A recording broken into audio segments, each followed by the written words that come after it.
Hei, salut băieții! Înainte de a viziona acest videoclip, vă invit să apăsați butonul subscribe.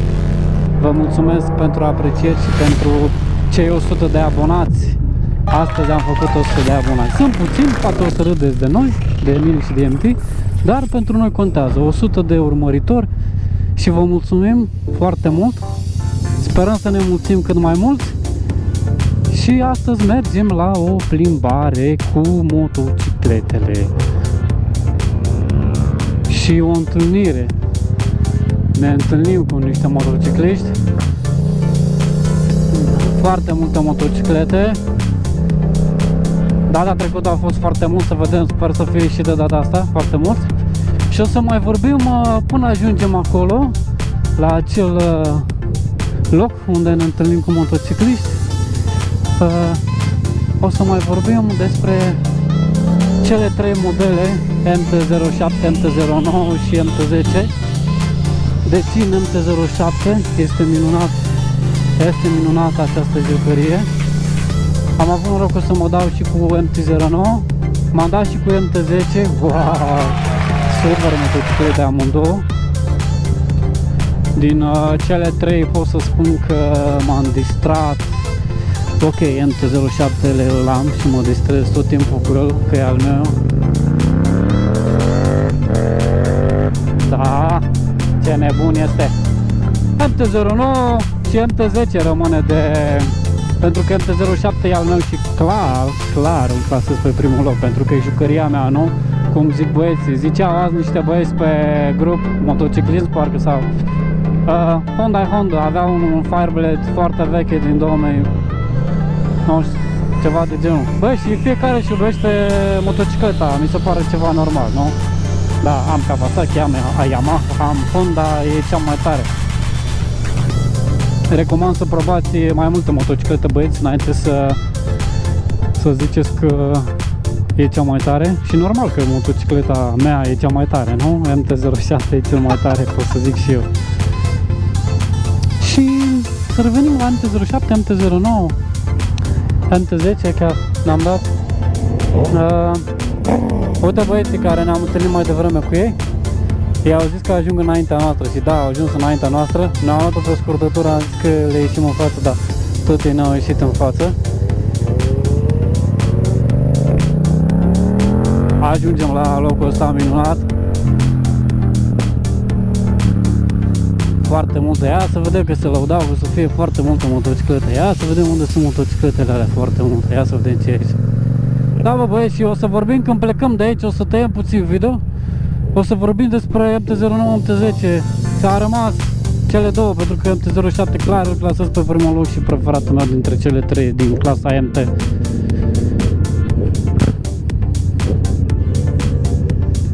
Hai să ne bucurăm puțin de priveliște acum. Hai să ne bucurăm de ce este aici. Ne admiră lumea. Hai să ne bucurăm de ce fac bikerii ăștia. Unde mă duci, mă? La stânga. Mă duce la stânga, ai nebunit? Hai să mergi. Hei! Stai că parchez! Parchez, da? Că n-am unde să... Aha! Hai că mă bag aici undeva! Mă bag undeva!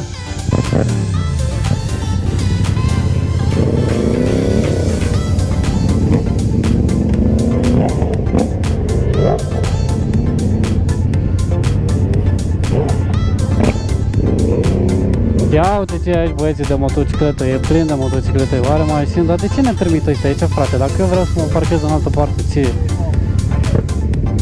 Care e problema? Hai că ne punem aici dacă e.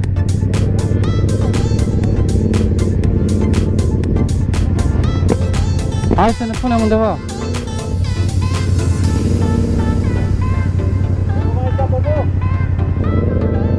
Da, hai să băgăm aici.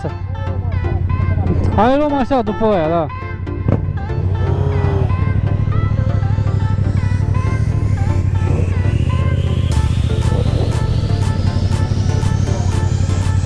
Hai, bag aici, Marius! Bag aici!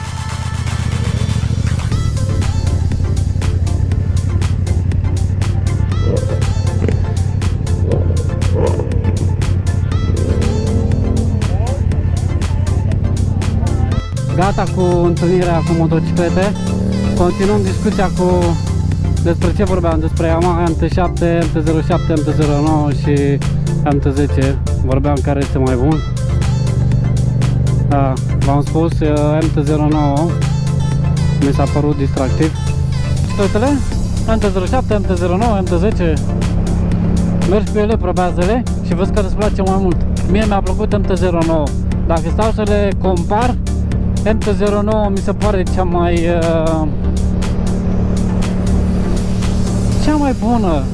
mai bună, părerea mea, zic din nou, părerea mea, băieți, atât. Nu trebuie să fie cea mai bună motocicletă din astea 3. Eu am MT-07, eu am ales MT-07, am mers pe Kawasaki ZX-10, apoi am probat MT-07 cu un Akrapovic pe el și bineînțeles că din cauza la Akrapovicul ăla bănuiesc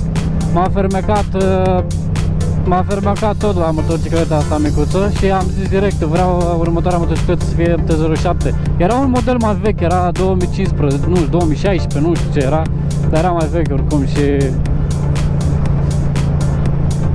am zis să-mi iau un motor nou, MT-07, nu știu, poate o să-l schimb mai târziu, mai încolo, dar nu știu dacă o să-l schimb prea curând, nu știu dacă o să mă plictisesc de motocicleta asta, că este minunată, în continuare îmi oferă foarte multă distracție, te distrezi maxim cu motocicleta asta.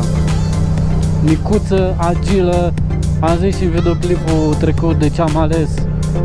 Mic, agil, manevrare, se manevrează foarte ușor. Dacă îi pun un Akrapovic sau alte chestii, alte tobe, alte firme, nu neapărat. Eu am preferat Akrapovic, mi-a plăcut și cum arată și sună foarte bine. Bă, dar are... Deci trebuie să te lași puțin că are tendința să te ridice într-o rată. Cât este de mic, dar are putere de nebunești. Da, și între cele 3 motociclete m-am dat și cu 09 și cu 10-le, MT-10-le și v-am zis, băieții, ce m-a impresionat a fost, ce mi-a plăcut a fost MT-09, pentru că este aproape de MT-07, au cam aceeași greutate, este un pic mai lungă, să zic, și are mai multă putere, dar când pleci la o accelerație, demarajul, da? Drag racing sau cum vreți să-i ziceți, să-i spuneți. MT-07 mi se pare mai agil, parcă mi se pare mai nervos când plec. Am făcut probă și cu MT-09-le, eram între a 5-a, băgam a 4-a, băgam a 3-a și când întorceam accelerația nu aveam aceeași senzație care o am de la MT-07. Adică primeam putere, dar o primeam în timp. O primeam în timp și se ducea, după aia se ducea ca nebun. Pentru că are mai multă putere, are topendul mai mare.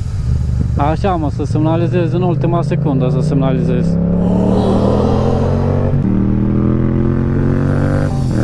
O, de ce ziceam? Wow! Nu te mai saturi, mă, bă, deci mergi, nu te mai saturi. Pentru că are putere, trage, tapat, trage, zici că e nebun.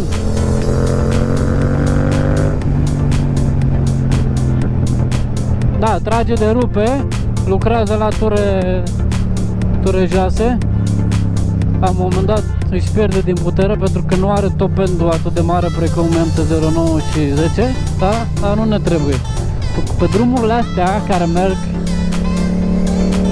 nu ai unde să mergi cu 200, nu poți să mergi ca tâmpicul, mergi cu 150,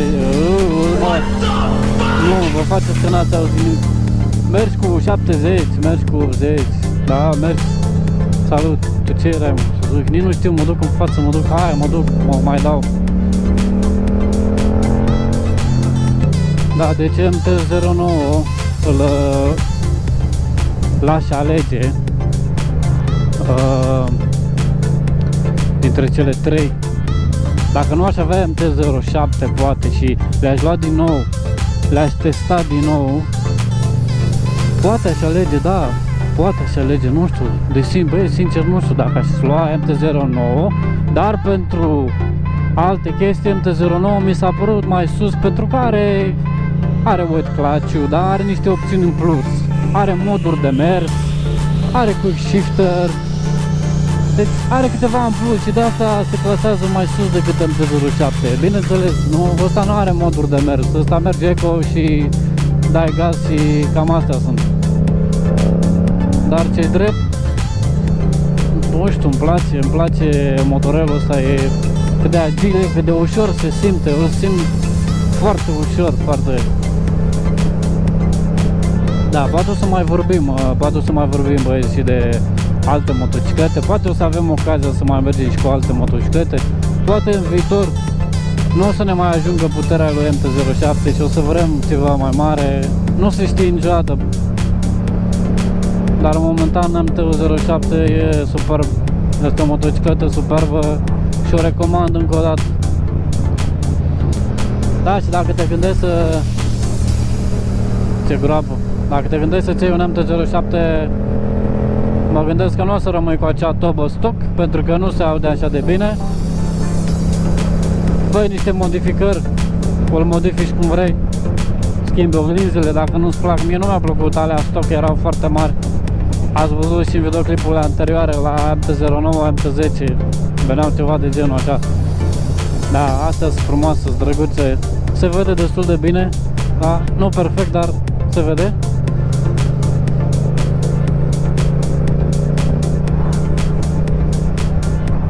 Un geamuleț, windscreen, că vrei să-i spuneți. Dacă aveți întrebări de unde le-am luat, pe viitor o să pun un link de unde le puteți lua. Doar lăsați-mi un comentariu și...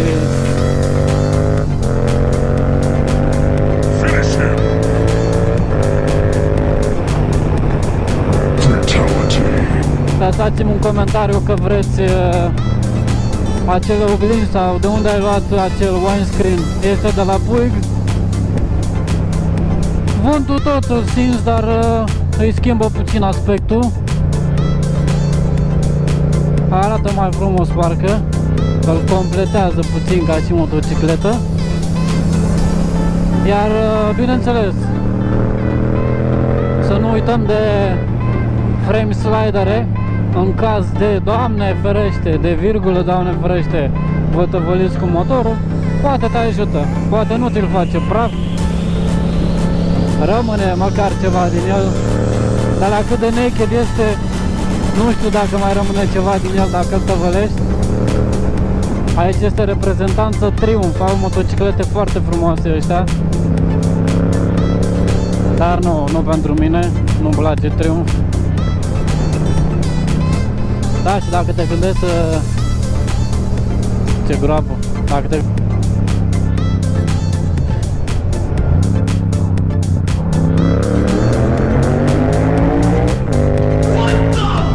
de cap.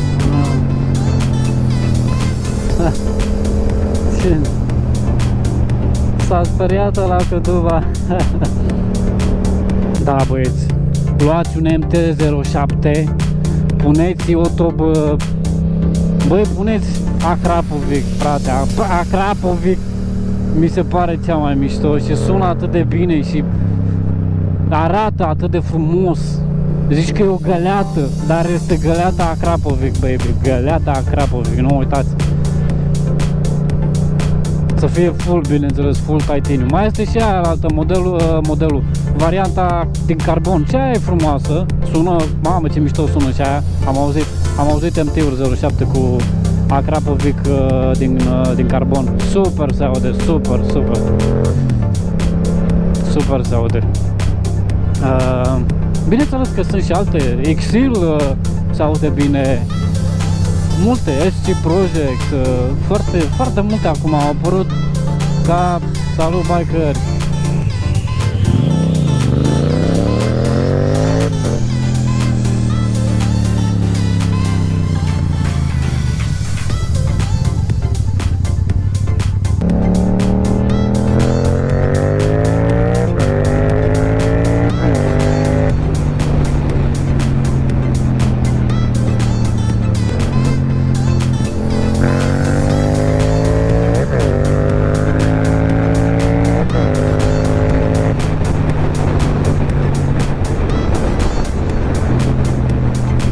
Băieți, cam asta pe ziua de azi. Mergem acasă. Dacă v-a plăcut videoclipul, dați-ne un like, dați-ne și un subscribe și ne revedem curând. Dar până ne revedem curând, mergeți cu grijă.